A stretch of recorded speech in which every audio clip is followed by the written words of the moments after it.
That's all. Very good point. Shri Asauddin Owaisi. बहुत बहुत शुक्रिया सर। स्पीकर सर, मैं ये वक्फ तरमीमी बिल की मुखालिफत में खड़ा हुआ हूं। किसी एक शायर ने बड़ा अच्छा कहा था, जब भी ज़मीर और ज़र्फ का सौदा हो दोस्तों, जब भी ज़मीर और ज़र्फ का सौदा हो दोस्तों, कायम रहो हुसैन के इनकार की तरह।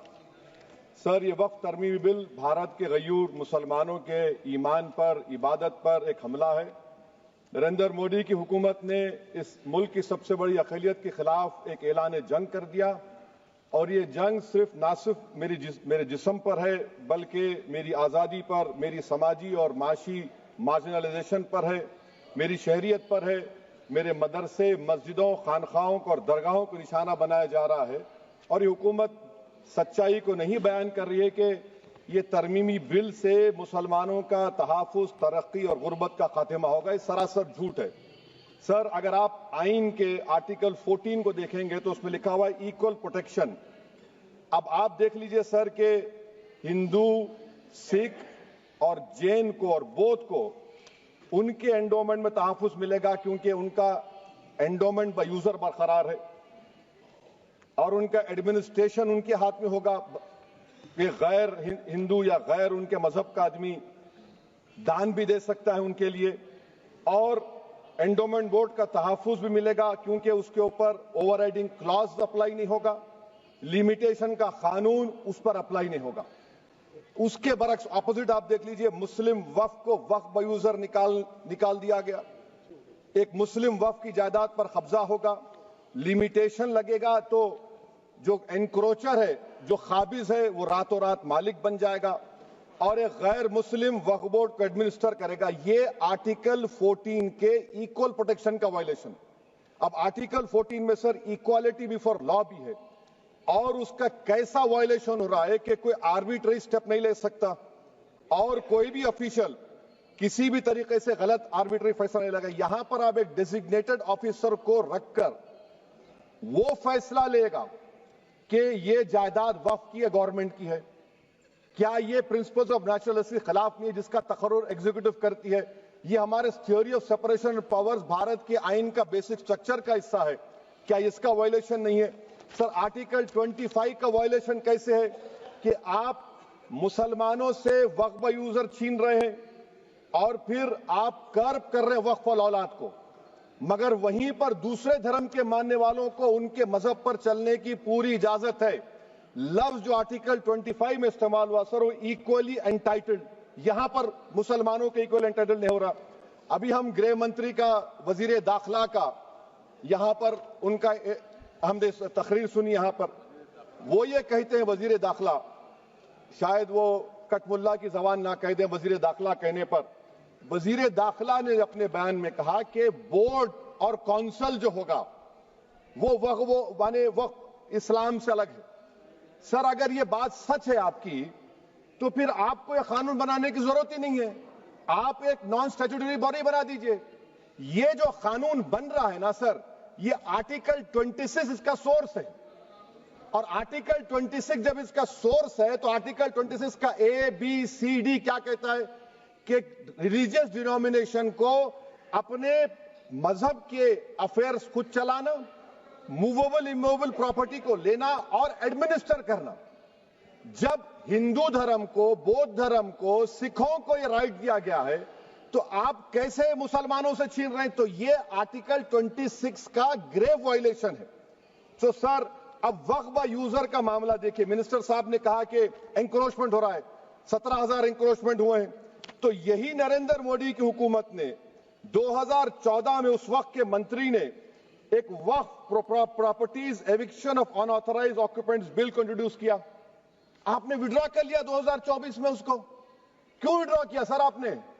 जब आप मान रहे थे कि एंक्रोचमेंट हो रहा है तो आपने बिल को विड्रॉ कर लिया।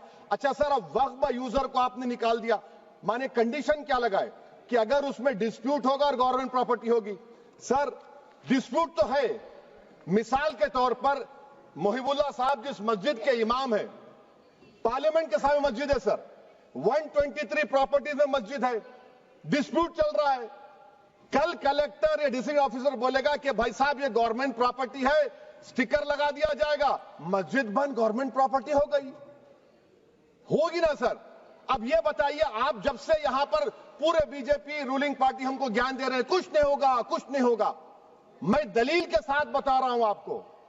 ये मस्जिद दिल्ली गवर्नमेंट बोलती हमारी है, वक्फ दिल्ली वक्फ बोलता हमारी है, तो सर वक्फ बाय यूजर, अगर मैं अपनी गवर्नमेंट के खिलाफ वक्फ बोर्ड वक्फ बाय यूजर इस्तेमाल नहीं करेगा तो क्या है सर? अच्छा, ये अमेंडमेंट जब हो जाएगा तो मुझे कहने दीजिए सर, सिर्फ प्राचीन मंदिरों की इबादत होगी, मस्जिदों की नहीं होगी।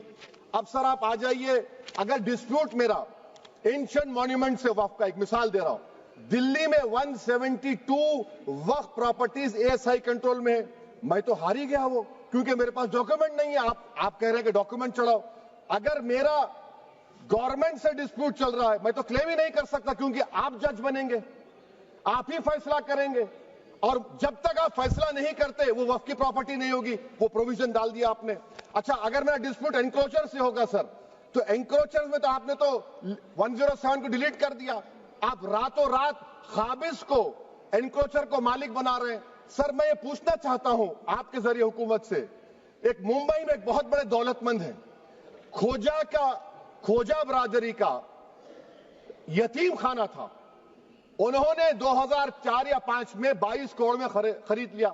वो केस सुप्रीम कोर्ट में कि आप उनको मालिक बनाना चाहती है लिमिटेशन एक्ट अप्लाई करके, हमको बताइए, हम जानना चाह रहे हैं। और सच्चर कमेटी ने सर 2007 में कहा कि दिल्ली के 123 प्रॉपर्टीज की मार्केट वैल्यू 6000 करोड़ की। आज हम 2025 में आ गए, क्यों आप उन प्रॉपर्टीज के खिलाफ पड़े हुए? 1976 में उस वक्त के वजीर आजम इंदिरा गांधी लेटर लिखा, इसको आप दे दीजिए, मगर आप उसको मानने को तैयार नहीं है। तो सर और एक जो झूठ फैलाया जा रहा है, management empowerment efficient development, sir this bill takes any management from the hands of Muslims, disempowers the waqf in comparison to any other stakeholder, takes away the efficiency of administration and hampers development. Waqf disempowerment in the name of efficiency, inefficiency is being created. The progress of development from pre-independence till today is sought to be destroyed. Sir अभी हमारे home minister साहब ने फजल पुकाया case का जिक्र किया। Sir मैं आपसे गुजारिश करूंगा कि होम मिनिस्टर जरा अच्छे लोगों को रखकर इंफॉर्मेशन ले, फजल पुकाया का ऑबिटर क्या है? इट इज ऑबिटर, वो रेशो डेसेंडेंटाई नहीं है जो आपने कहा है। अच्छा सर, शेड्यूल ट्राइब के बारे में कहा, क्या शेड्यूल ट्राइब में मुसलमान नहीं होते? शेड्यूल कास्ट में नहीं होता मुसलमान, शेड्यूल ट्राइब में मुसलमान होता, तो क्या आर्टिकल 25 मेरा चला गया, आर्टिकल 26 चला गया, आर्टिकल 14 चला गया, 15 चला गया, 29 चला गया? लक्षद्वीप का एक मुसलमान एमपी है, क्या उसको राइट नहीं है क्योंकि ट्राइबल है? क्या कह रहे हैं आप? इस ऐवान को क्यों गुमराह कर रहे हैं आप शेड्यूल ट्राइब के नाम पर? सर और एक चीज जो आपको बता रहा हूं सर, अब आप जब आर्टिकल 26 से मेरा सोर्स है, तो आप सेंट्रल वक्फ काउंसिल में 22 में से 11 आप नॉन मुस्लिम को बना सकते हैं, रिलीजन न्यूट्रल आपने कह दिया, और आप बनाएंगे, क्यों बनाएंगे आप? स्टेट वक्फ बोर्ड में 7 नॉन मुस्लिम होंगे और 4 मुसलमान, क्यों होंगे? क्योंकि आप लॉ में 95 में डायरेक्ट मैनेजमेंट में ले सकते हैं 5 साल के लिए। आप वक्फ बाय यूजर को आप कलेक्टर डिस्ट्रिक्ट ऑफिसर बोलेगा ये वक्फ की प्रॉपर्टी नहीं है, तो वो वक्फ बोर्ड खामोश बैठ जाएगा, कुछ एक्शन ही नहीं लेगा, क्योंकि वो आपके प्यादे हैं। अच्छा, जब आप नॉमिनेट करेंगे सर मैं मोदी गवर्नमेंट के खिलाफ नो कॉन्फिडेंस ला सकता हूं, मगर वक्फ बोर्ड का चेयरमैन जो नॉमिनेट होगा उसके खिलाफ नो कॉन्फिडेंस नहीं ला सकते, हम बिल्कुल नहीं ला सकते। क्या मजाक है बताइए आप? ये डेमोक्रेसी है? नॉमिनेट भी स्टेट गवर्नमेंट करेगी, वो अगर डिक्टेटर बन जाएगा जैसा आज भारत में हो रहा है तो वो भी नहीं हटेगा। कम से कम यहां पर तो इलेक्शन है, वहां पर तो आप 5 साल झेलते रहो उसको। अच्छा सर, अब ये जो क्लॉज 11 और क्लॉज 9 आप 16AA से देखिए, where the qualification of the members of the board has been limited only to 3 categories contained in 14(1)(c). Intention is very clear that the majority is to be packed with non-Muslims. So who will defend my interests, sir? If I cannot depend on the state waqf board, central waqf council, which are going to comprise non-Muslims, this in itself is a clear violation of Article 26, 14 and 15, sir. अच्छा sir, CO पहले 95 act में था कि word मुस्लिम, आपने गायब कर दिया उसको। अरे आखिर क्यों इतनी नफरत है आपके लफ्ज मुसलमान से? अच्छा फिर क्या कह रहे हैं आप कि ये भी आर्टिकल 26 का वायलेशन है।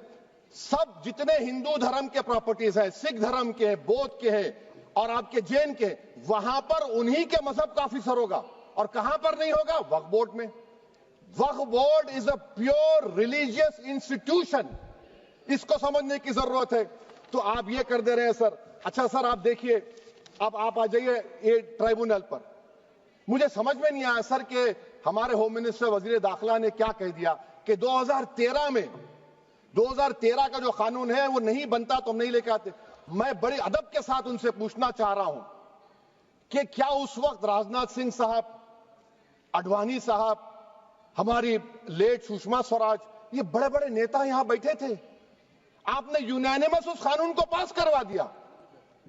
कीर्ति आजाद थे उस वक्त, अब यहां बैठे हैं वो टीएमसी में।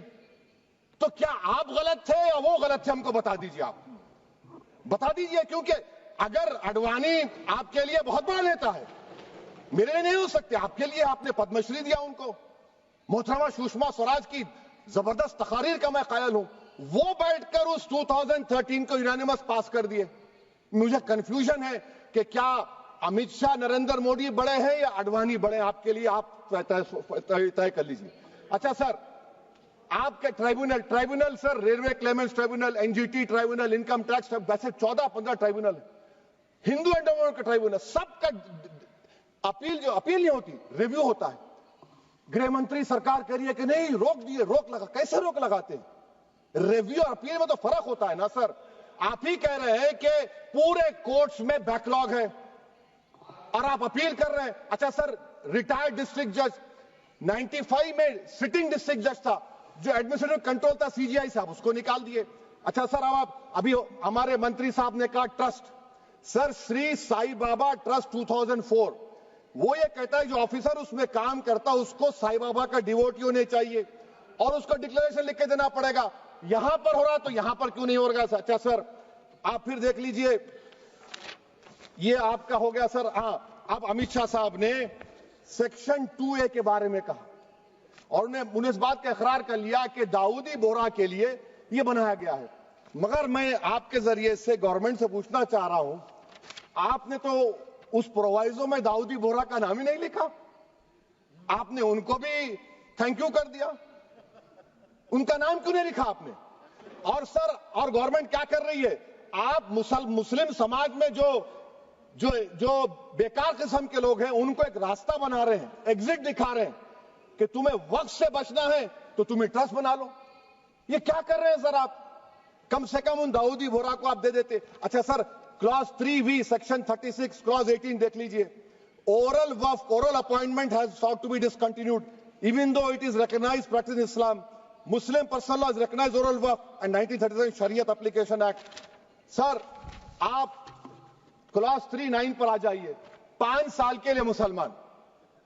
मैं किरण रिजिजू से पूछना चाहता हूं, सर दाढ़ी रखे तो मुसलमान प्रैक्टिसिंग है या क्लीन शेव आपकी तरह है? तो बताइए हमको, प्रैक्टिसिंग क्या होगा? अच्छा, किसी को पकड़ के मॉब लिंच कर दिया और बोले कि JSR का नारा लगाया, और वो JSR का नारा लगाया तो क्या मुसलमान रहेगा? नहीं रहेगा।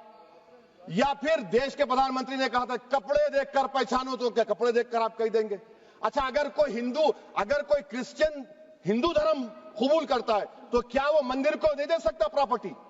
फिर भारत के संविधान में आर्टिकल 300 क्यों है सर? राइट टू इक्वालिटी क्यों है? फ्रीडम ऑफ रिलीजन क्यों है? 5 साल कहां से लाएंगे? अच्छा सर, और एक चीज सर, और एक चीज मैं आपको बोल के खत्म कर दूंगा सर।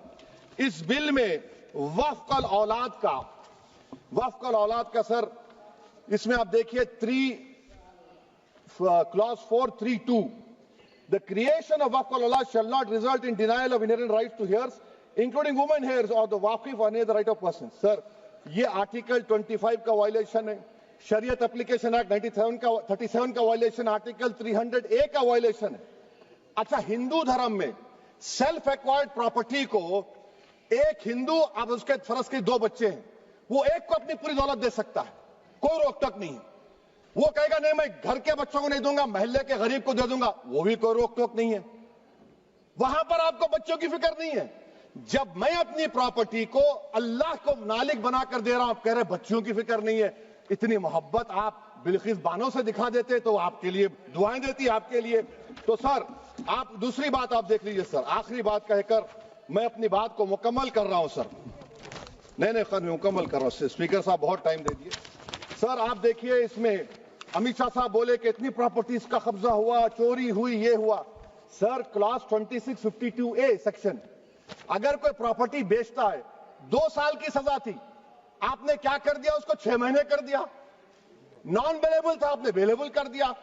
सेक्शन 40 की बात करते हैं, सेक्शन 40 में सर हमको जो ज्वाइंट वर्किंग कमेटी का जो नोट्स दिए, उसमें मिनिस्ट्री ऑफ माइनॉरिटी अफेयर्स ने कहा कि 30 साल में 515 केसेस सेक्शन 40 के और सिर्फ 8 लोग कोर्ट को गए।